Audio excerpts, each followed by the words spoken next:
Hello guys, চলে এসেছি আজকে এই যে মধ্যমনা স্টেশনের 2 নম্বর প্ল্যাটফর্ম। আর আমরা যে কারণে আছি ভাই, ব্লগার মানে বিরিয়ানি খেতে এসেছি। আর ওই দেখো ভাই, নিখিলদার বিরিয়ানি 50 টাকায় পাওয়া যাচ্ছে। ঠিক আছে দাদা, 50 টাকায় বিরিয়ানি দিচ্ছ? ব্লগ করি, অসুবিধা নেই? ঠিক আছে দাদার পারমিশন নিয়ে করি, তোমরা বলো না যে ফুড ব্লগারটা যেখানে যেখানে চলে যায়। আমি কিন্তু পারমিশন নিয়ে ঠিক আছে, আমাদেরকে একটা চিকেন বিরিয়ানি দাও।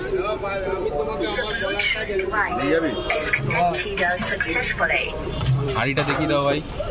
হাঁড়িটা দেখিয়ে খাবো, হ্যাঁ আমরা খাবো। কত গ্রামের চিকেনের পিস থাকছে দাদা? বাহ, দেখো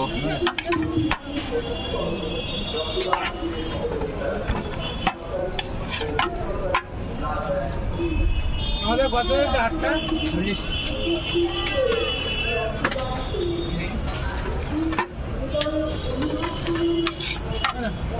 দাদা আমাকে দুটো চিকেন বিরিয়ানি পার্সেল করে দাও তো।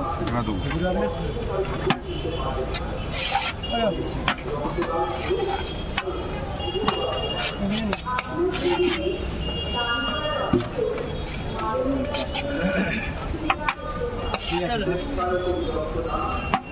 দিনে কতবারই যাচ্ছে দাদা? 6-7 তারিখ। আর কটা থেকে কটা অবধি খোলা থাকে? হ্যাঁ, কটা থেকে কটা অবধি খোলা থাকে? আমাদের তো সকাল থেকে 10টা 6টা থেকে রাত্রি 12টা পর্যন্ত। বিরিয়ানি আছে 12টা থেকে রাত্রি 12টা পর্যন্ত। গাইস দেখো, এই কিন্তু বিরিয়ানি নিয়ে নিলাম 50 টাকার। আর এটা কিন্তু মোটামুটি লং রেনেরই চাল রয়েছে। দেখতে পাচ্ছ গাইস, এই যে একদম পুরো কিন্তু ঝরঝরে চাল আছে, কিন্তু লাল লাল চাল রয়েছে, ঝাল ঝাল বড় না আবার। এবারে ট্রেন যাচ্ছে গাইস। আমনেলের জন্য শর্টটা নেব। আর এটাও কিন্তু ভাই লেগ পিস দিয়ে দেবে। রাইস আমি একটুখানি খেয়ে দেখবো।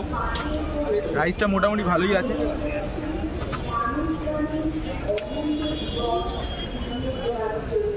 বিরিয়ানি হাঁড়ি খুলতে একটা সুন্দর অ্যারোমা কিন্তু নাকের মধ্যে চলে এসছে।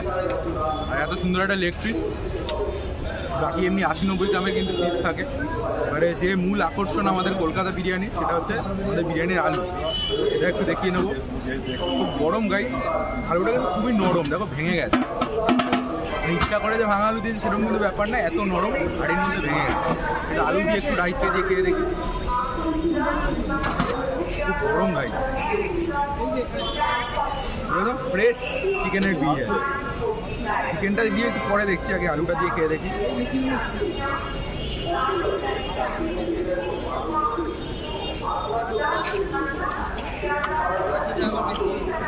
বেশ ভালো খেতে গাই। আমি যে 100 টাকার বিরিয়ানি খাও সেরকমই কিন্তু কোয়ান্টিটিটা ঠিকঠাকই আছে, 50 টাকা আন্দাজ। কিনতে বলবো বেশি আছে, ঠিক আছে। আর একটুখানি খেয়ে নিই এবার চিকেন দিয়ে।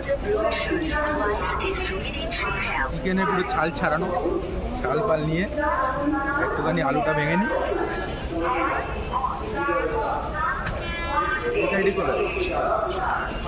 আলু দিয়ে চিকেন দিয়ে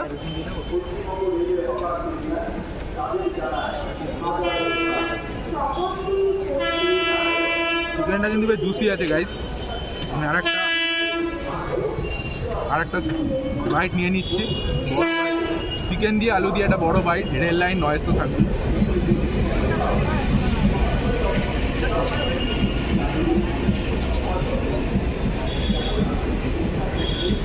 সত্যি কথা বলবো, 50 টাকার বিরিয়ানি মনে হচ্ছে না। টেস্টটা কিন্তু মুখে লেগে আছে। দেবজিৎ খাবে, সে ভিডিও করে খেয়েছি। এবার দেবজিৎ খেয়ে বলবে কেমন। ও যেরকম বললো, আলুটা এত গরম আর নরম, একেবারে তুলতুল আলু। গরম লেগেছে। আলু দিয়ে আগে রাইসটা খেয়ে দেখি। জোরে বল। আলু দিয়ে একটু রাইসটা খেয়ে দেখি কিরম লাগে।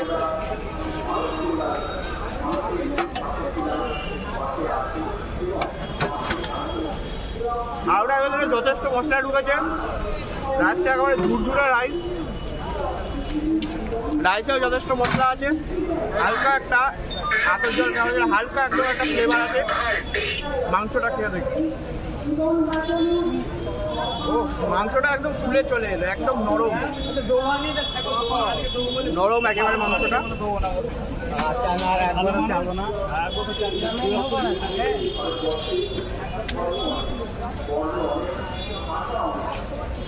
ভালো খেতে, মাংস দিয়েও খুব ভালো লাগছে। দুটো বিরিয়ানিটা বেশ ভালোই খেতে। চলো পরের ভিডিওতে দেখা হচ্ছে, কারণ আমি এটা খাওয়া শেষ করি।